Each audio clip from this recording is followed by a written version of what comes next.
Hey guys, what's up?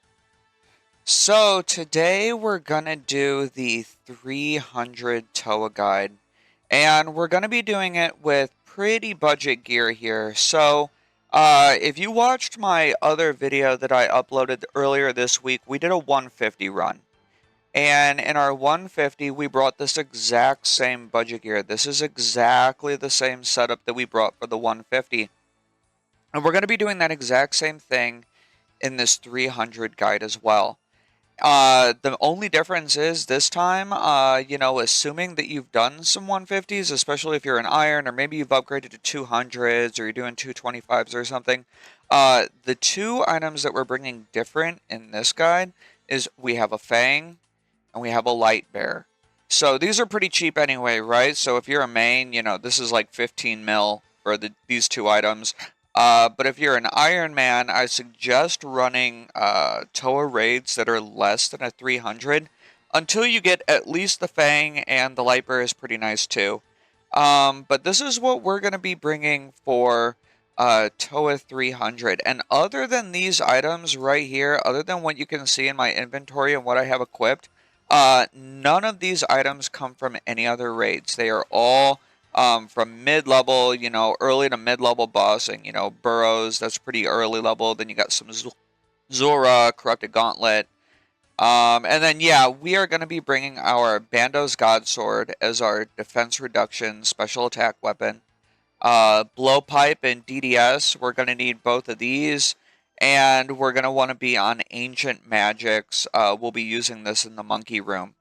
But yeah, so this guide is gonna assume that you've done a little bit of TOA. You've already tried some TOA. You've sent some, maybe some 150s, maybe 200s or whatever.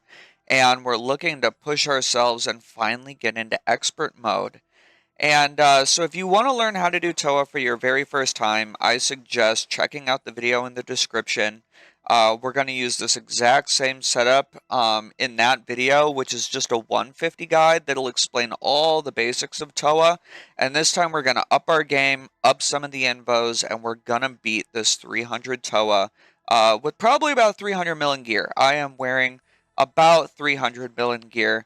And just to clarify, if depending on what helm you want to bring, you can bring a face guard, or you can bring a serpentine helm, or even a crystal helmet. Serp helm's really good because it's going to help with poison, and there's a couple rooms you can get poisoned in. But yeah, let's take a look at the invos.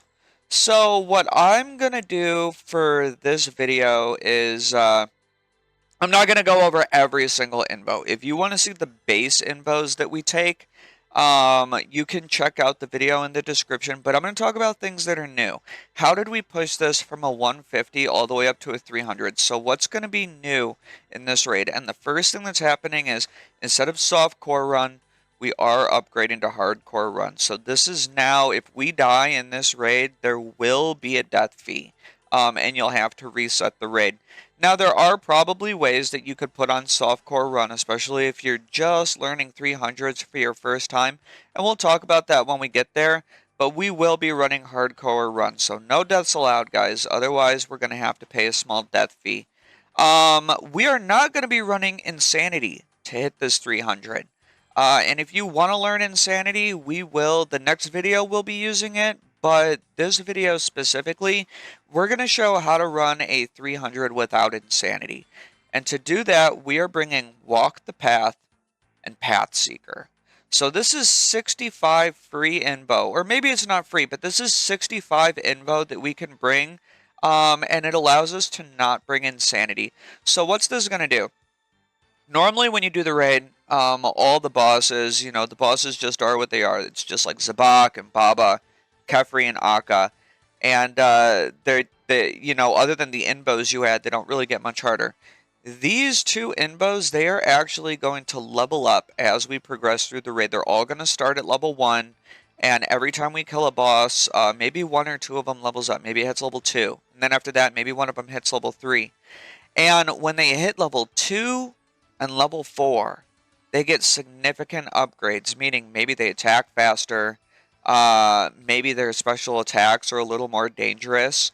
But what we're going to do is we're going to talk about those when we get there, and we're going to talk about strategy. on how we deal with these new levels of the bosses as we approach them. But this is going to be the big change to our 300 run relative to our 150. Beyond that, we are going to bring two new Kephri Invos. So we're going to have more Overlords, which means that during the transition phases, when she spawns like the big beetles, there's going to be more of them, and we're going to talk about how we deal with these when we get there. And we also have Aerial Assault, which means that her basic attack, you know, the little bomb she throws, instead of just being on one tile, it's going to be a 3x3. So Kephri is going to be a little more hectic, but that's okay. And we'll talk about it when we get there. Like I said, Zebak, we're bringing just what we brought before. We're going to bring every Invo except for Upset Stomach. We're not going to bring Upset Stomach. Akkha. So now we've been doing a little rating. We understand kind of how Akkha works, right? And this time we're going to bring these two Invos. We're going to bring Stay Vigilant and Feeling Special. And this is going to allow us to butterfly. So if we bring these two Invos, we can do butterfly, and we can potentially do an infinite butterfly, which is the full fight butterfly the whole time. But you got to be pretty good for that, and we will be using a 4-tick weapon. We're just going to use the Trident of the Swamp. So a lot of people think that you might need the Shadow to do butterfly, and it definitely makes it a little easier. And the animation with a 5-tick weapon is a little smoother, but we can actually do it with any mage weapon, and we're going to be using the Trident of the Swamp. Baba, I think, is the same as we did before, but we actually took off Jungle Japes, just because these are little bananas he throws, and they're, you know, it's just 5 Invo, and we didn't need it. We didn't need to push past 300. And finally, when we look at Warden, we now have everything on except for Insanity. So, first time we ran this, we had these 3 Invos on: Ancient Haste, Acceleration, and Penetration. This time we're going to be bringing Overclocked 1 and 2 as well. So Phase 3 will be faster, but there should be no big surprises other than speed, and we do not have Insanity on. So anyway, we're about to send this, and yeah, let's pre-pot up and send this raid. Here we go.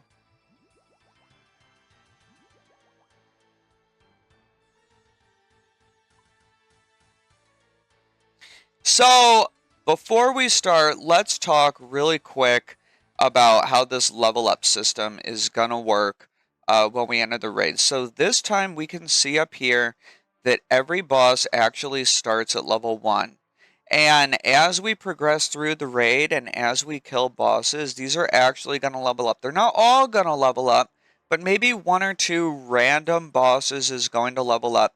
And when they hit level 2 or level 4, they get significantly harder, meaning that maybe they hit harder, maybe their special attacks are a little longer, maybe they attack a little faster. So what we want to do is we don't want things to hit level 4, for sure. But some of them get even a little dangerous when they hit level 2. And specifically, what's really bad at level 2 and above is going to be Baba, because he's just going to hit harder and harder, and the higher level he is, he hits more and more like a truck. So we're actually going to start with Baba, because we will not be red Xing in this video. We're just going to kill him like normal. So, if you remember the last guide, I like to do a tribrid gear set, right? So I like to wear my mage bottoms and my range top, and I like to wear my range cape and my mage necklace. And what this will do is it will allow me to do one-way weapon swaps this whole time. So I can do one-way weapon swaps, and that'll be more than enough to take down every monkey. Okay? So let's grab our green potion, and we'll grab our hammers, and let's send it. So again, we're going to be doing one-way weapon swaps. We'll start with mage. Alright, so I'm going to imagine that we already know the basics of the monkey room, and we already know which monkeys are weak to which kind of attack.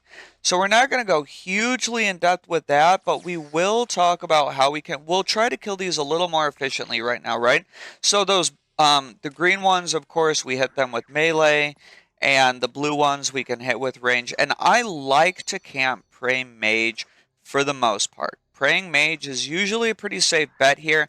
But of course, if there's no majors on you or anything, you can always just swap to whatever attack style you're getting just kind of bombarded with, right? So right here, I do have some rangers, and apparently I also have auto retaliate on. So let me take that off real quick. But yeah, if you're only getting hit by one monster, you can just protect against that one specifically. But otherwise, I do like to camp Pray Mage. I'm pretty sure, or at least I feel like they're the most accurate. But yeah, we can be doing some prayer swaps. But for the most part, even if we don't pray 100% correctly on these, and even if we do take a little bit of damage here and there, we should be able to heal up pretty well when we start barraging the clumps of meleeers. Okay, so let's get this volatile to explode, and we'll start taking down the shaman. We got another volatile right there, and he actually took out that nice little clump of meleeers for us, which is kind of cool. A little bit of a time save, but you know, potentially maybe the heal is a little more important for us.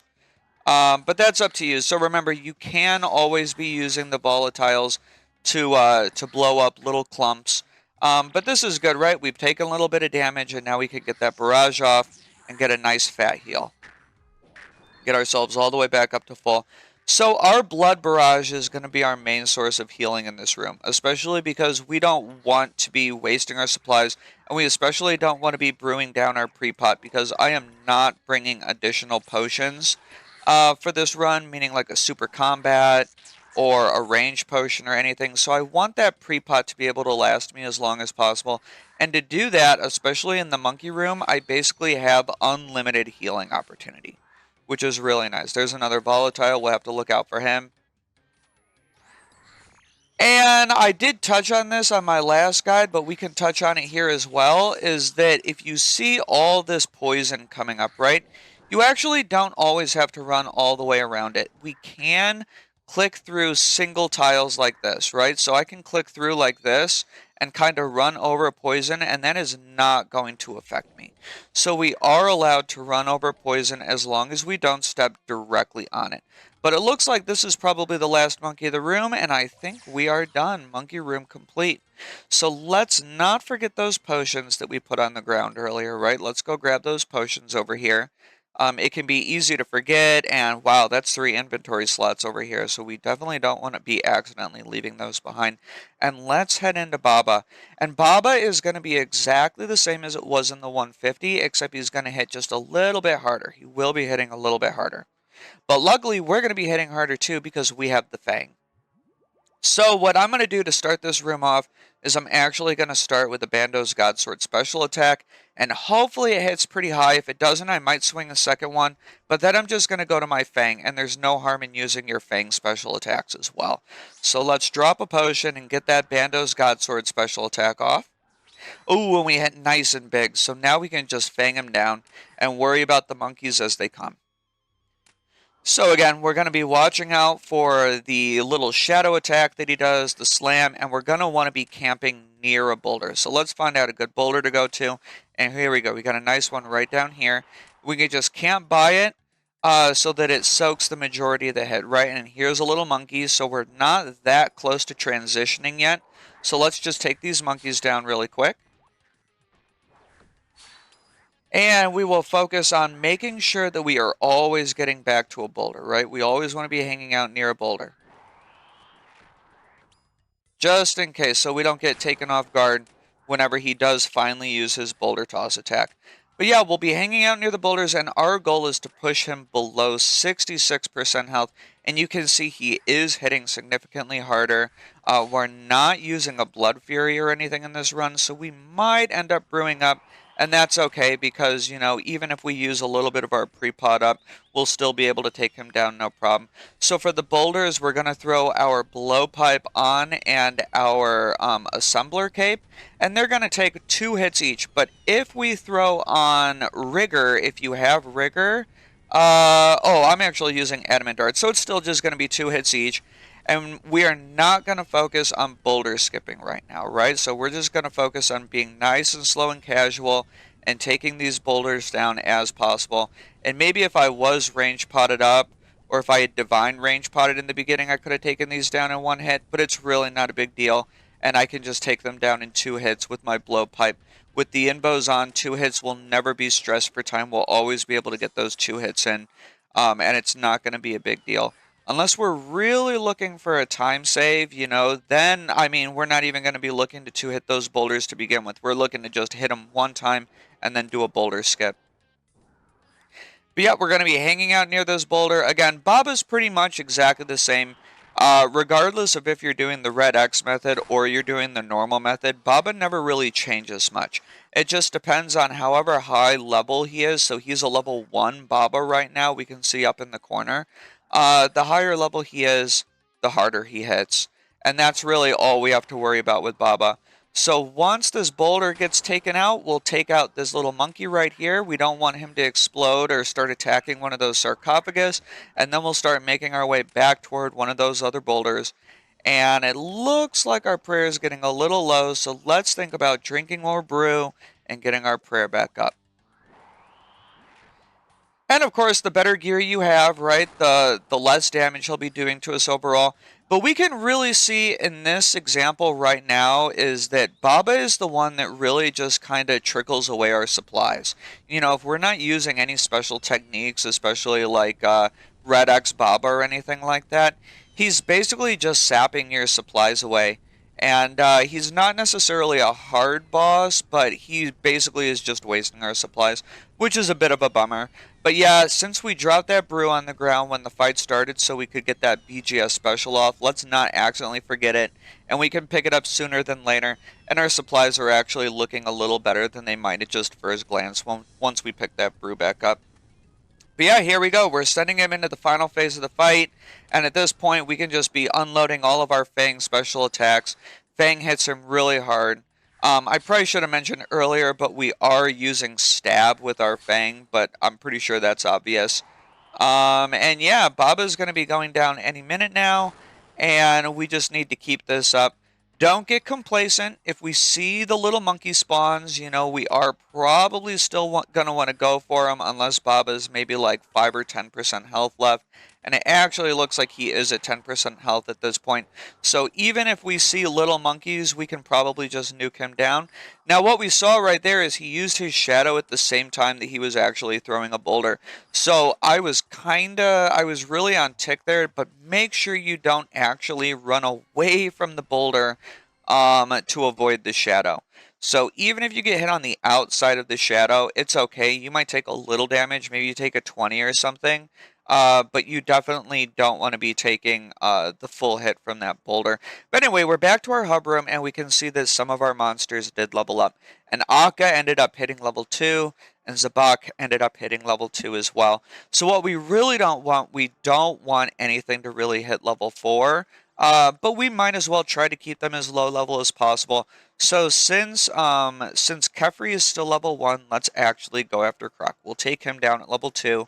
And then that way, not only will we be able to see what a level 2 Croc looks like and the difference with a level 2 Croc relative to just the base Croc, but we are going to be able to, you know, basically keep everything under level 4. Maybe we get a level 2 Kephri, maybe we get a level 3 Akkha, but none of it's really that bad. So again, we're going to be using Mage in this room, right? And because we took a few hits right there, we can actually, we'll wait for this crocodile to spawn, and after we freeze the crocodile, we might even get a blood barrage or 2 off on him, and get some of that damage that we just took back. Oops, and I guess I froze him a little too early, but we can still get those blood barrages off on him, and hopefully heal a little bit of that chip damage that we took, right? So if you don't want to use a supply, if you want to be able to, you know, save maybe a dose or 2 of your brew or something, you can always use a blood barrage on those crocodiles after you freeze them. But yeah, I think we're probably going to sail right through this, and that's going to be a 2 down. Alrighty. So, you know, I should point out, and I do point it out in the 150 guide, is that even if you don't know how to solve this puzzle, and I'm assuming at 300, you probably know a pretty good method of solving this puzzle, but worst case scenario, you take a little bit of chip damage, and you have to heal the tree 3 times instead of 2. But a perfect run, you know, where you're not getting hit, you're going to get that tree safe in just 2 hits, or 2 heals, I should say. And here we go. We are off to Zebak. Now our health's a little low, so if we really want, we could just top ourselves off, get full HP, right? And we are going to be using our Bofa on this fight, and we're going to engage with that BGS hit, right? So the best way to engage is once we enter the room, we're going to run straight up to him and get that BGS off literally immediately. So here we go. We're going to get that first BGS off. Now we'll wait for him to hit. We get that second BGS off. And sadly, we missed both. We had a total noodle. So what we can do at this point is we can be praying Rigor. We can be praying our best offensive prayer. If you don't have Rigor, I think you can use Eagle Eye. And if you really want, you can even flick it. If you feel like you want to save some prayer, you can even flick it. But we're probably not going to need to. We're really good on supplies, and we're just going to get even more after this boss is down. So if we want to save some supplies, we can be flicking our prayers a little bit, but we don't necessarily have to. If you're running low on supplies, if you're having trouble making your supplies last throughout the entire raid, you can actually just take your offensive prayer off and kill him normal. You'll still be able to hit him absolutely no problem.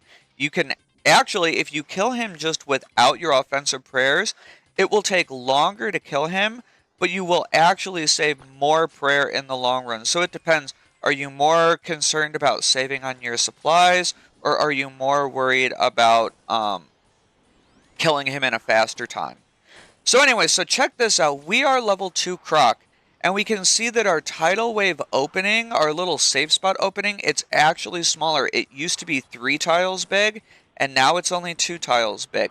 So this is one of the 2 things that happens with a level 2 Zebak relative to a level 0 or a level 1 Zebak. But another thing that we can see is he actually attacks just slightly faster. It's not hugely noticeable at level 2 or level 3, but at level 4 it's actually devastating. The Croc attacks extremely fast in level 4. So if possible, we always want to be avoiding a level 4 Croc. And level 2 is okay. It's not a big deal if you get a level 2 Croc, but level 4 can be pretty devastating. So anyway, we can see our prayer is getting a little low, especially in budget gear, so we are going to have to end up drinking a few of our supplies. I'm going to guess that we end up going through about 1 full super restore for this fight, unless we were flicking. So just naturally killing the boss without any special prayer techniques or doing any prayer flicks or anything like that. And we're in budget gear, meaning no T-bow, no shadow, no nothing like that, and we're just using a Bofa.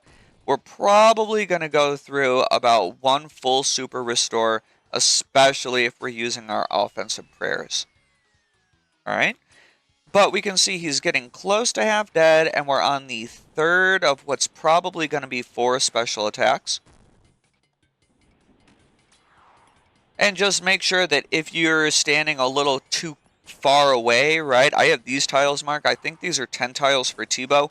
If you are standing a little too far away, don't stand out of the range of your bow, especially during the tidal wave special attack, because you could be dragged in, and that could be devastating. You might drag yourself right into one of the tidal waves, and now not only are you taking damage, but it's throwing you off your groove, you're getting knocked back, and all kinds of nasty stuff can start happening. But he is at 38%, and we're getting very close to the Enrage phase. And when we hit the Enrage phase on a level 2 Zebak, we will actually notice a significant speed increase relative to just a base level 0 or level 1 Zebak. We're about to see that in just a few seconds here, so let's listen for the roar. We're going to pay attention for the roar. When we hear him roar, he's entering the Enrage phase. It's beginning.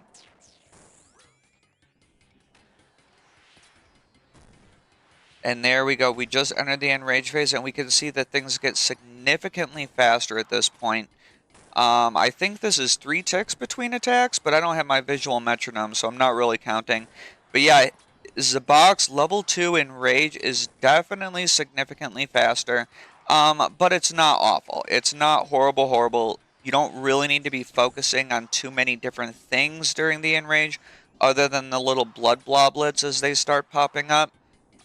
So you might have to run from the far right to the far left, or vice versa, while potentially doing these semi-fast prayer flicks, but it really isn't the end of the world. So it might take a little bit of time to get used to the timing of this Croc, but as long as he's not level 4, in my opinion, he's pretty doable.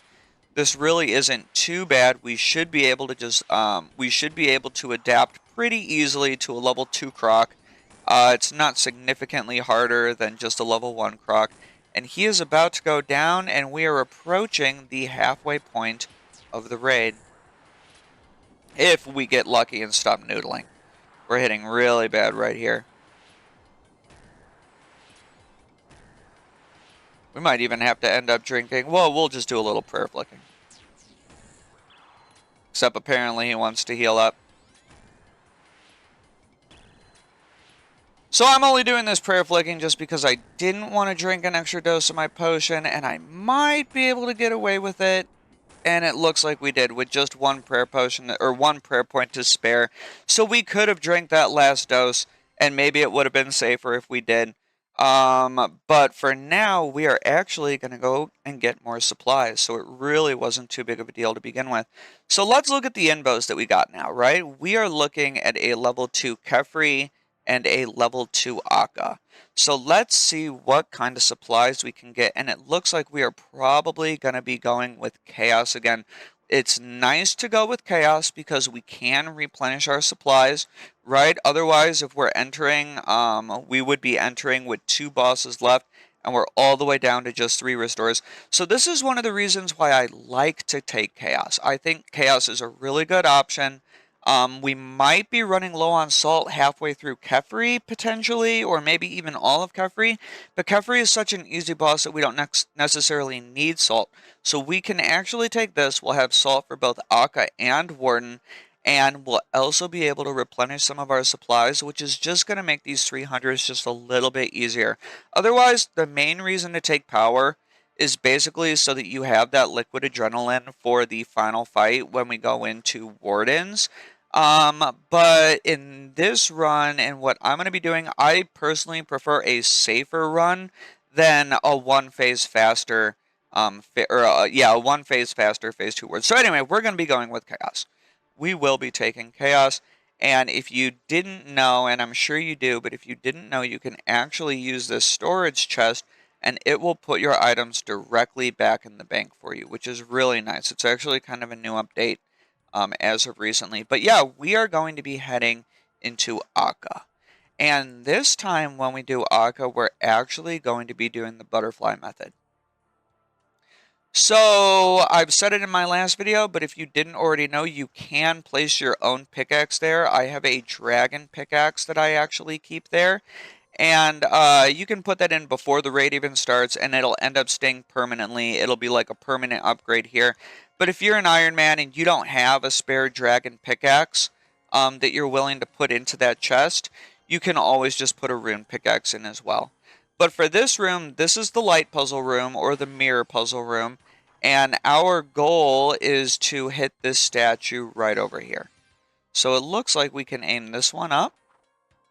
And then we'll go throw a mirror right here and aim it over. And then we got one last mirror over here, and we will be able to put that one and aim it directly downward. So here we go. Let's go grab this one. And if you're a high mining level, so close to 99, I don't know the exact threshold cutoff. Oops, I forgot to put the mirror down. If you're a high mining level, you can actually use your dragon pickaxe special attack, and as long as you're even semi-close to being on tick, you should get that one down. So let's do that, and we'll go and mine it. So you can see we were slow there, but even with that, because we're 99 mining and because we have the dragon pickaxe special attack on, we should be able to one down this, and we can even dodge a shadow in the process without any tech loss. So look at that. A couple nice little techniques, a nice little,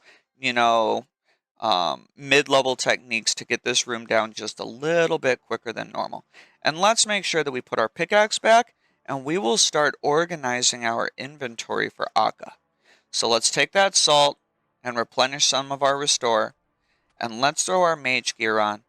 and we're going to want to be on long range. I don't think it really matters, but long range is nice, and we are going to enter Akkha in our mage gear, and we are going to be doing the the butterfly Akkha method. Now, I have a lot of tiles, and they're a little confusing. These aren't all used for butterfly, but these kind of grid ones right here in the center, these are what I will be using for butterfly. So we can see this little forest square right here. So we got a forest square right here, and then we got a little forest square right here, and then we got a little forest square right here. So I will upload these tiles in the tile description. And if you want to start trying Butterfly Akkha, you're more than welcome to, and I highly encourage it. And I think as we start getting into higher and higher invocation raids, learning the Butterfly Akkha is not just going to be beneficial, but it's almost going to become necessary as we get into higher and higher invocation raids. But for now, I'm just going to be showcasing it. And I will have a video coming out in the very near future where we do a full butterfly guide where I teach all the technique on exactly how to do butterfly.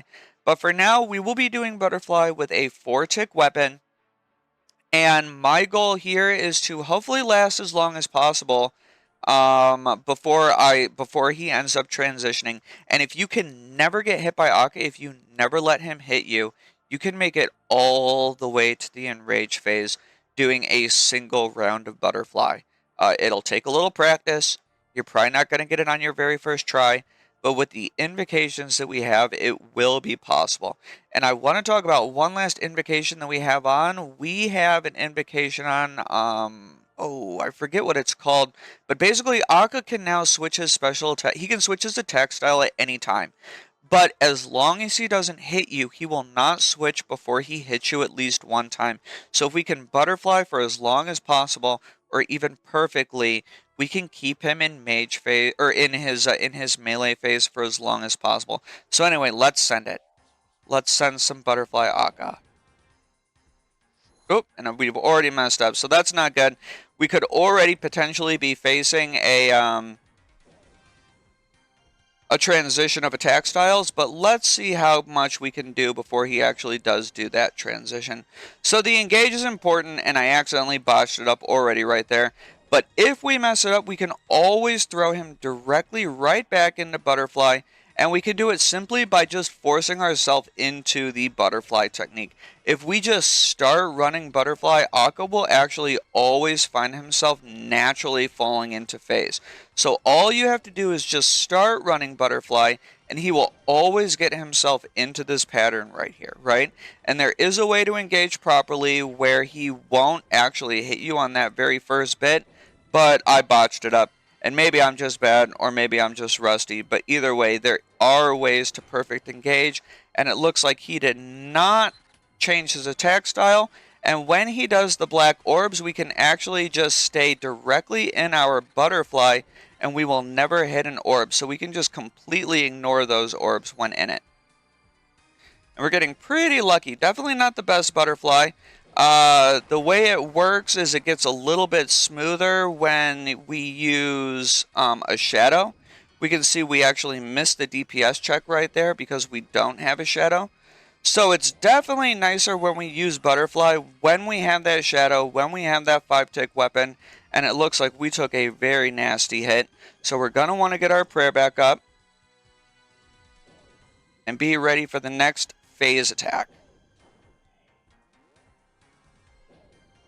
So we've had a few misclicks with the butterflies, and it happens, but we can see that we can always get him immediately back right into cycle, and it looks like we're going into Simon Says Memory, and at level 2 he's going to do it 5 times instead of 4, and it's going to be faster with the invocations that we ended up choosing. We can throw him right back into butterflies, so that was a much better engage right there. And hopefully we can keep this going for as long as possible. And I'm going to try to find a time to get my offensive prayer back on, if possible. I'll probably do it during the quadrant transition.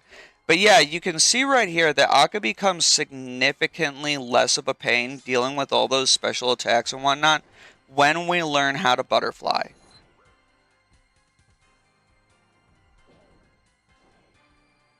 The problem is it is a tick perfect technique at this point. So we do need to be, like, if we make a mistake, it's a little hard to heal and get those heals off and drink a potion while staying in the rhythm. But it might be worth it right now because he is hitting us hard. And at this point, we're probably just going to start killing him normal. He just transitioned into a new attack style, and we're going to put on our melee gear. And let's focus on healing ourselves up. And at this point, we will just kill Akkha using the normal method. So he transitioned again into a new attack style, and we need to be constantly aware that he can basically be changing his attack style at all times at this point. So he normally does it during the special attacks, but now he can actually do it after any basic attack. He could potentially be changing his attack style. So we need to be on our feet, and we need to be watching for him changing his attack styles because it could happen at any time. And now that we are out of the butterfly cycle, we can just get ourselves fully healed up, and we can just kill him like normal while paying extra close attention to him potentially changing his attack styles.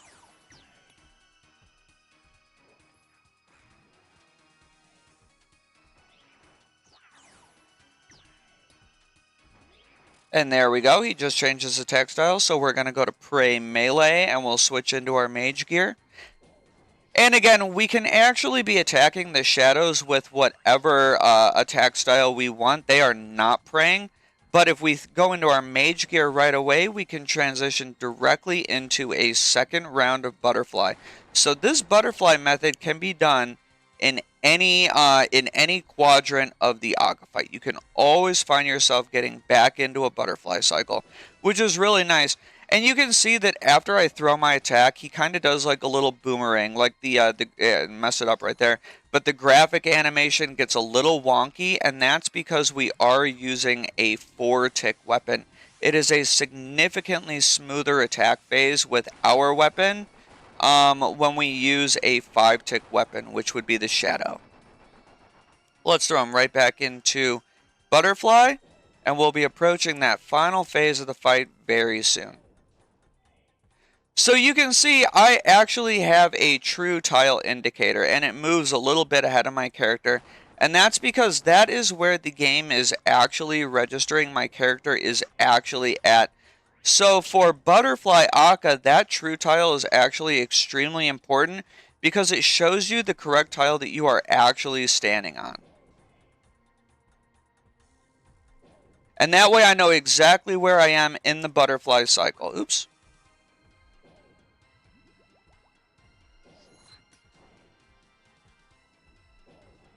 So you might want to get that, and I think that is the true tile. No, it's the tile indicator plugin. And I'm talking a little too much, getting myself distracted, but it's okay. We'll be okay.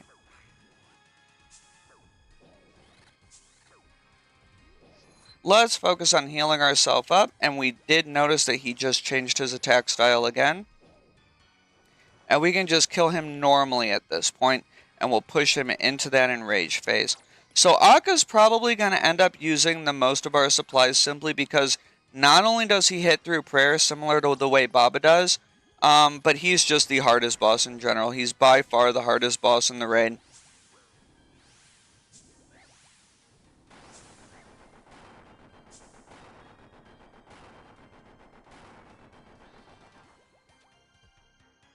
And since we're low on supplies, we can actually do a full withdraw, right, and get all of our supplies back. So now we have plenty of brew, and we should have more than enough restore to finish off this boss as well. We're just going to keep on paying attention to our health. And what we have right now is we're getting ready to enter the final fight, or the final phase of the fight, and I want to keep my my special attack up because I want to be using those Fang special attacks during the final phase of the fight.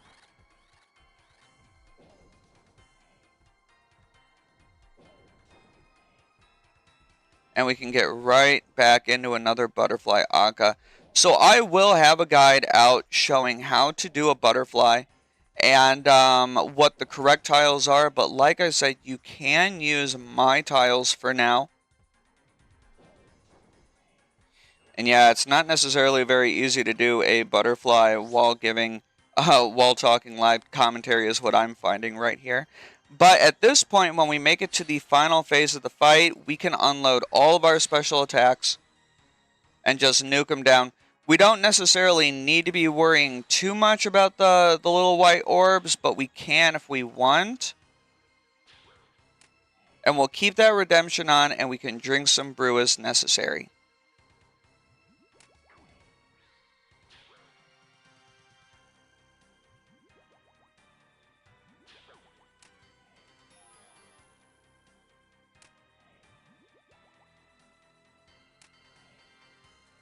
And it looks like he's probably going down with just one more hit. Boom. And Akkha is down. Yeah, so we got to see a few things there. We got to see how he does, how he can potentially change his attack style at random intervals, and it's really hard to predict. But we have to keep a constant eye out for it. And we got to see some basic butterflying with messing up and how to get back into that cycle. So that was definitely, it was somewhat of a botched butterfly run. We definitely went through 3 full phases of Mage Cycle. But it's okay, it happens, and we just need to be wary that not only can that happen, but especially while learning, it will happen. It absolutely will happen, and we're gonna need to be able to watch out for those different special attacks as they come. And you can see that we are entering the final room of the raid, or I mean the final boss of the raid, and we still have plenty of brew, and we still have a couple restores as well. So we're in pretty good shape to finish up this raid, and we will be able to take life after all this. So let's do these puzzles really quick, and we'll head right into Kephri after that. So I assume you already know how to do these puzzles at this point, but it's basically this one right here is just a memory puzzle. We have to figure out the order and memorize it as we go along, while avoiding the boulders as we mess up. But we have to figure it out as we go. We don't know which one is what until we actually trial and error them. And if you're not using any plugins, you'll just have to be able to use your memory. Again, I'm not using plugins for this. There is a TOA plugin. It's actually very nice, very convenient. But if you're not using the TOA plugin and you're not a genius, because I'm not, you can always fill in that final tile. So if you get it down to one final tile and you're having trouble figuring out how to solve the puzzle, you can always flip that very last tile at the cost of 20 health. But you can see right there I got the boot, and over here was the squiggly, so we'll be looking for the squiggly. And there it is. And now over here we can look for the boot. Oh, and there it is right there. And the next one is diamond. So let's find out where diamond is. There's diamond right there. And I think if I remember right, this one was knives. So let's see where knives are. There's knives. And then we can grab the star right here. And we are heading into the final room before Warden, which is Kephri.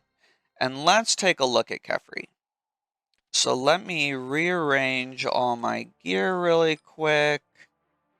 And we got that blowpipe on, but because we are going to be using more overlords, and we are going to be having, I forget what it's called, but 3x3 bomb attack. So her basic attack is going to be 3x3, and it'll be that way for the entire fight.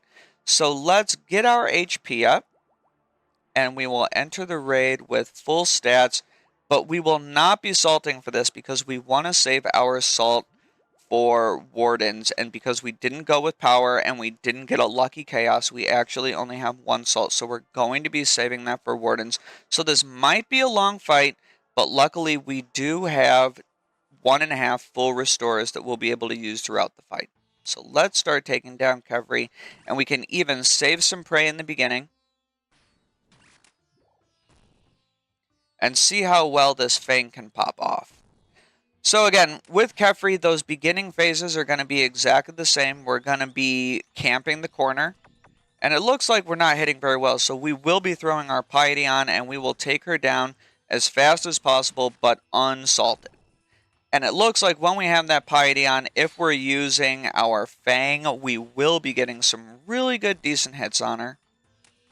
And we are not going to be trapping the melee simply because we do not have a shadow. And the melee, if you want to trap the melee, it's nice. It's a really nice option. But at that point, you can only kill it really with magic, and we don't have a great magic weapon. So I will be opting into not trapping the melee bug. And if you don't know what I'm talking about, that's okay, because we can just keep doing this corner method that we're going to be doing right here. Right, and we're going to be trapping that dung in the corner. And here comes the ranger. The ranger will be spawning any second now. And here we go. And we're going to focus on taking down that ranger as fast as possible. And it looks like our Sandfew this is the time to use our Sandfew because we got poisoned. But you'll always get poison in this segment of the fight. And now we can use our melee prey and start taking down the melee.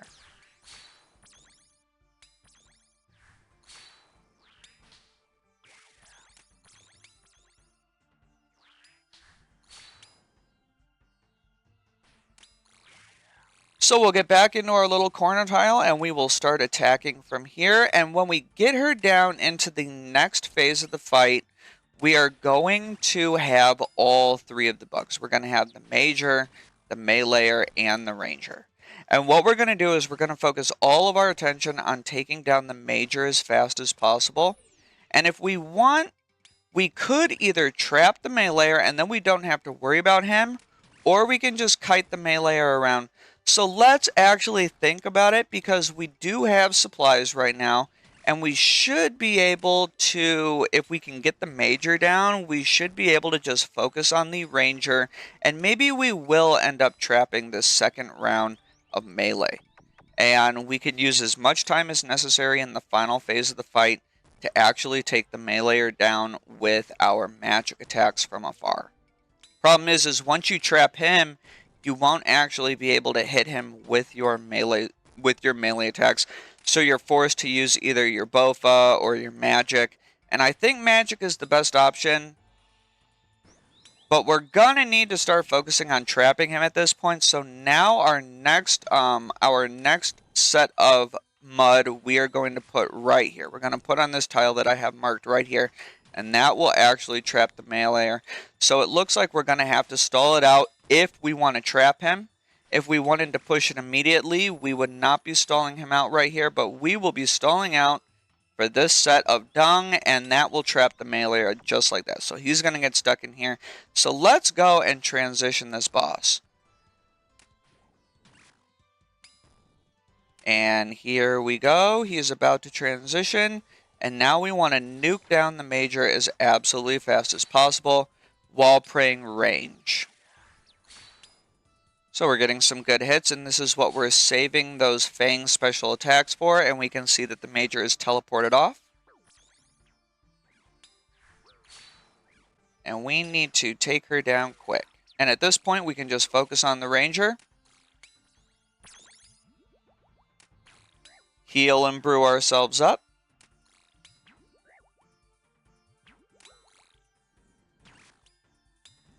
Make sure that we get our stats all the way back up to 99. Or as close to it as possible. I suppose 97 is okay. But yeah, this is one of the bummers with not having salt, is now we're having to take a little bit of extra time to take down these beetles. But we can just focus on keeping this mud in the corner, and we can just take our prey off to save because we only have 2 doses left. And we're getting low for the second half of the raid.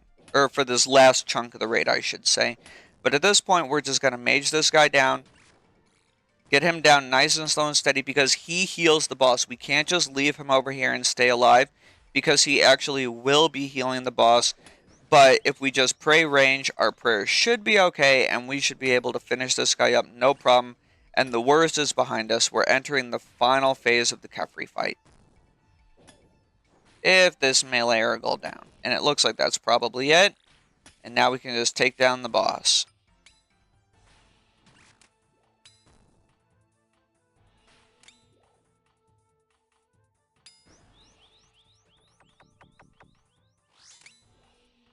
So we'll throw our prayer back on, and we will end up trying to kill him as fast as possible. At this point, it's all going to come down to RNG. How fast does the boss actually want to go down? And we will use our last dose of Restore. So we are finally out of Restore. We need to finish the boss off before he finishes us off. But luckily, we have plenty of brew, and Kephri's little minions just do very tiny little chip damage. So we should be able to finish this boss off no problem, especially because we have Fang special attacks. We have our light bearers, so we'll continue to get Fang special attacks. And what I'm paying attention to right now is actually my run energy. My run energy is getting a little low, so I'll try to walk back and forth for now to actually get some of my run energy back.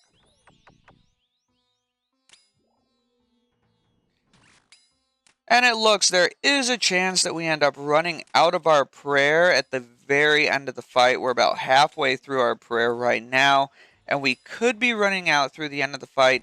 But luckily, like I said, his little beetles over here, those little scarabs, they do very, very minimal little chip damage, and it shouldn't be a big deal for us. Still going to keep an eye on that run energy, but we do have about 20%, so we should be pretty good with that run energy. And what I want to point out is that she could use a double dunk, so we need to be careful that she doesn't hit us twice in a row and get us stuck into a very tiny little quadrant like that and trap us. Oops. Well, that's not very helpful for our prayer, especially with the smite, but I think we're going to be able to take her down just fine anyway.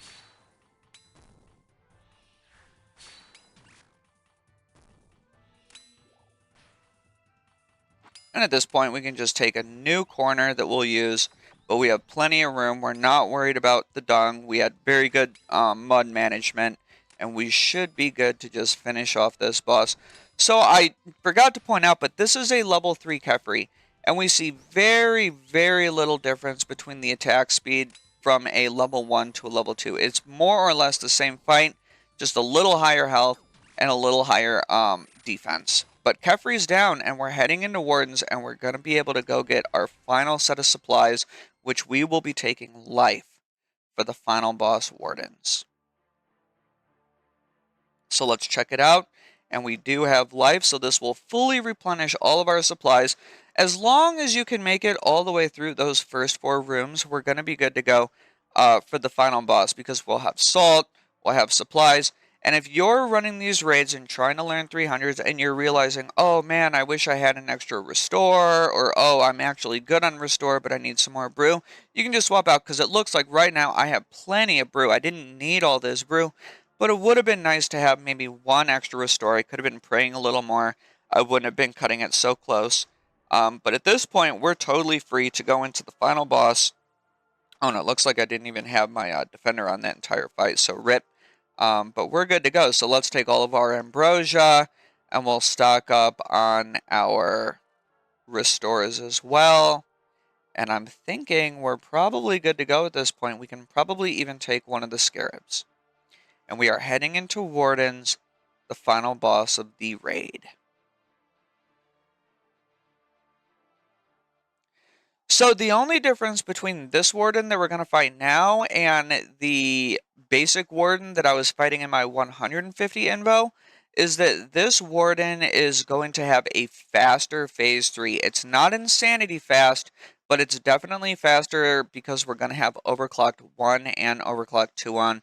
So what we're going to do is we're going to start with 1 BGS special attack right here, and whether we hit or miss, we're going to be going directly into the Fang, and we're going to tank here until about 66 HP, and then we're just going to Fang the pillar down until phase 1 is down.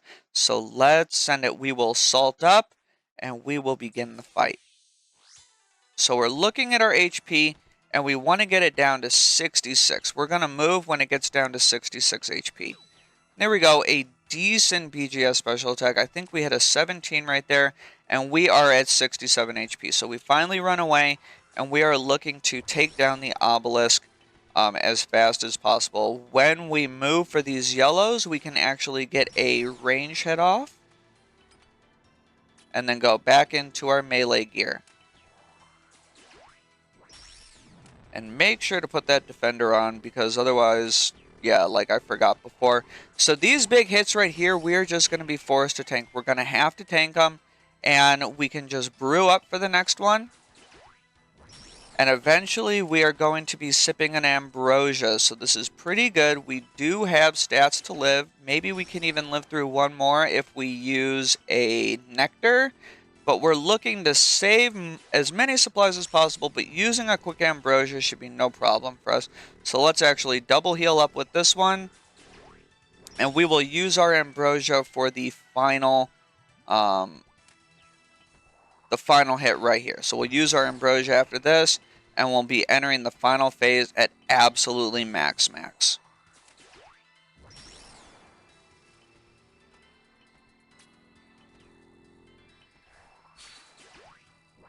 One more hit till down, and hopefully we don't get slapped by this big bomb. And it looks like we're good to go. And we're going to start in our mage gear. Alright. And we'll use these two tiles. These will be the two tiles that we end up killing the warden from. And when he uses a special attack, we can often use these two tiles for 2 out of 3 of his different special attacks to just hop between. And that will skip both the standard laser and the windmill laser. And we're getting really lucky with that one right there. And you can see that for the bombs, we can either run very far away or we can stand directly next to him. So we did that first one we stood directly next to, and the second one we ended up running significantly further away. And when he uses a white little spear like that, he turns our prayer off, and we have to turn it back on. So blue would be magic, and white would be range, and red would be melee. And it looks like he's going down just in time, and we're not going to have to worry about the lasers. We can just power right through it and get as many DDS specs off as possible, and then we will just stay with our DDS. And I don't think we were tick perfect, so we're going to miss that last hit right there, but we'll go right into our range gear, and we're okay. And this is now a 2 down of phase 2, and it's probably going to be a 3 down phase 2. But since we don't have adrenaline, there is actually a chance that it becomes a 3 down or a 4 down phase 2. But we'll have to see about it when it happens. So there's our windmill, and we can just run over here to our safe spot tile, and that will bypass skip the windmill. And we'll be able to see that again right here.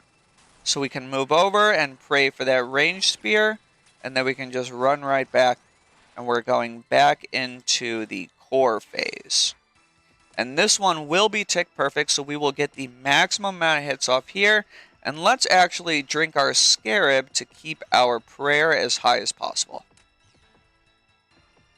Now this is a point where you don't want to be brewing down in this phase.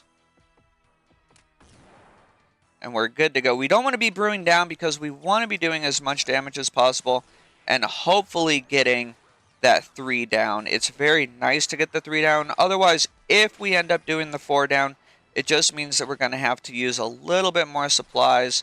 Maybe one more restore dose, maybe one more brew dose. But we should be good to go.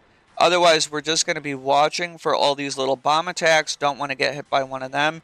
And we're always wary that we do have ambrosia if absolutely necessary, right? So never be scared to click your ambrosia because we do have ambrosia.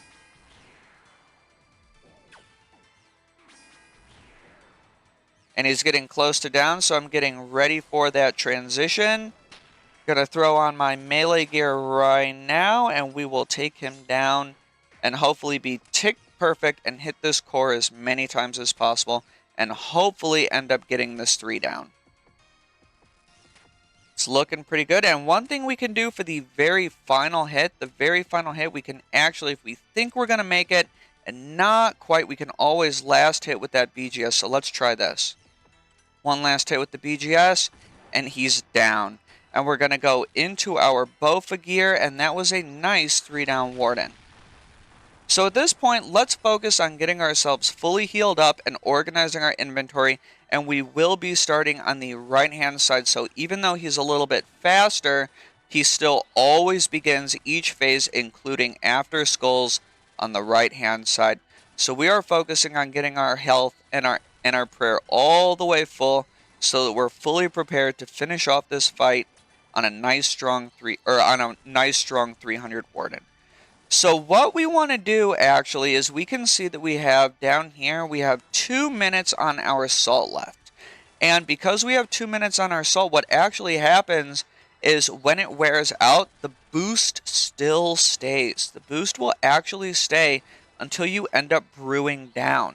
So what we don't want to do, we're fine to brew until our salt runs out, but after the salt is gone, we do not want to be drinking brews anymore because we want to use as much of that last salt as absolutely possible.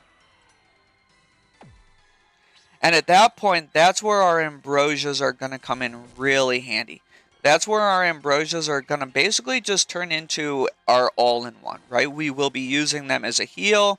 We can use them as a prayer restore, but we do not want to be brewing down once our salt runs out. When you can see we have about 1 minute and 25 seconds left, and we have up until that point to be using brews. But after that point, we're going to put ourselves on a strict ambrosia-only duty.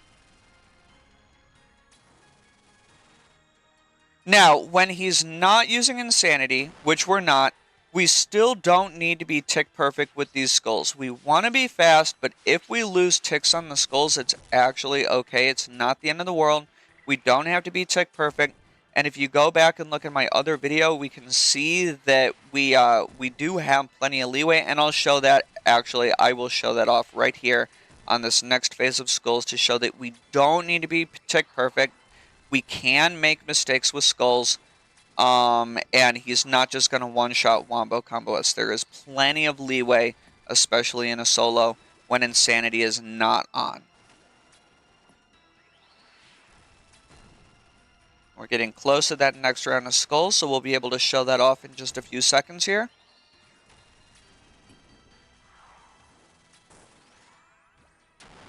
So let's see, how many ticks can we lose? We can definitely see, look, this is sloppy. Definitely not tick perfect. You know, if you need to stop and pray, if you need to change your prayers really quick, you have plenty of time to do so. We do not need to be tick perfect with those skulls. We can be sloppy with them. It's not going to be the end of the world. We can still take down the Warden. We can still finish the skull phase, even if we're not totally precise with our ticks. Now, when we get to start using Insanity, we're going to have to be absolutely tick perfect. I think we have like maybe 1 tick of tick loss that we can have when performing skulls. But that's what I like about not having Insanity on, is it's very low pressure.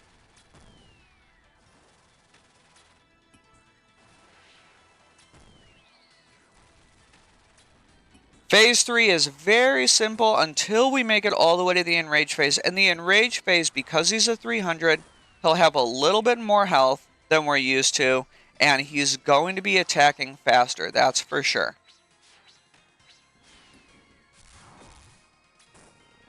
But we're just going to keep on moving, focusing on moving between every single tick. We want to be moving basically every tick that we aren't attacking on. And let's focus on getting ourselves fully healed up with our prayer. We'll get our prayer up. We'll withdraw all of our supplies. And we have a nice full inventory going into phase, the Enrage phase of Warden. So here we go. We're going to send it. And we're getting ready to click Ambrosia when necessary. We are going to use Ambrosia as our healing item and not use our brew, because you can see our salt has ran out, but we are still super boosted all the way up to 124. And here we go. We're entering the Enrage phase, and we're going to be trying to walk every single tick. And we never want to walk back to a tile that we just came from, right? We always want to be walking to new tiles. That way we're not accidentally walking over an old tile that now we've kind of like spawned one of the Baba boulders to be spawning on, right? We don't want to backtrack, otherwise we risk getting hit by a boulder.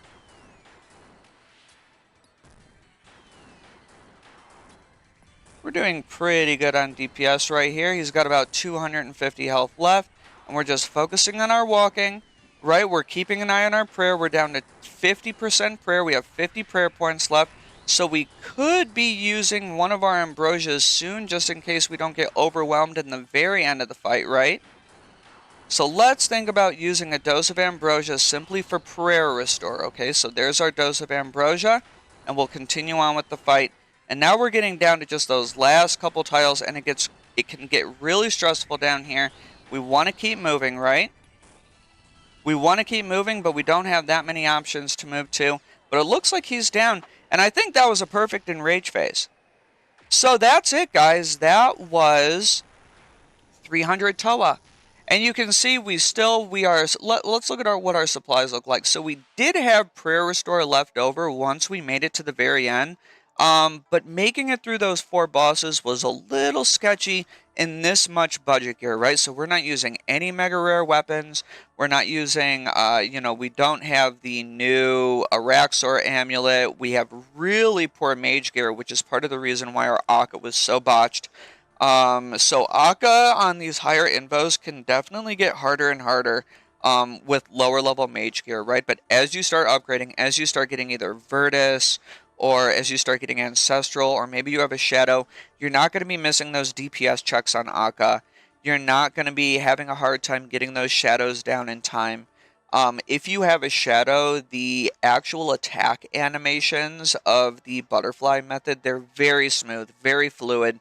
And yeah, Akkha just gets significantly easier and easier with better and better mage gear. So maybe you want to bring more swaps, but if you're going to bring more swaps, you got to be worried about how many prayer restores you're bringing. So it's very important to bring the correct amount of prayer restores.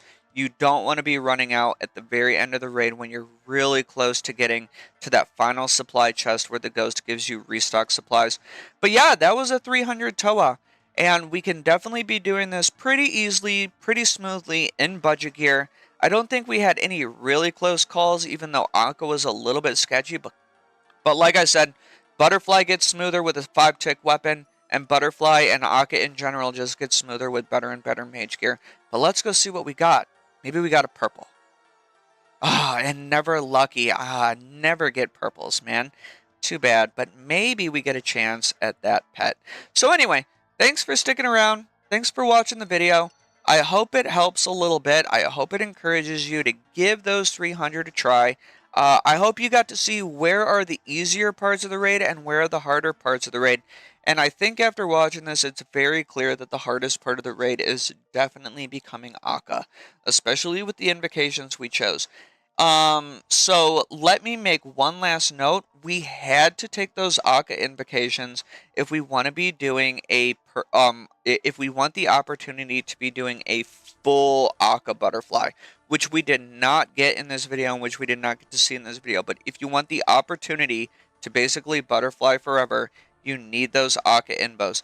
If you decide to go with 0 Akkha invos, if you don't take any Akkha invos, he will switch from mage after his very first special attack. So you can only butterfly during his mage phase, but his mage phase will constantly be cycling in and out after each and every special attack. So that's up to you guys. And I think the hardest hurdle of learning 300s is going to be your Akkha method. But I encourage you to try. And if you have questions or comments, you can leave them below. And if you don't know, we do have a new Discord where everyone is being very, very helpful. We're talking about raids, we're talking about strategies, we're talking about infernos and coliseums. And if you want to join that Discord server, I will have the link in the description below the video. But yeah, I hope you had fun. I hope it was a good learning experience. And please let me know how your 300s go. Let me know what kind of gear and weapons you're using. And good luck on all those purple guys. See y'all later. Peace.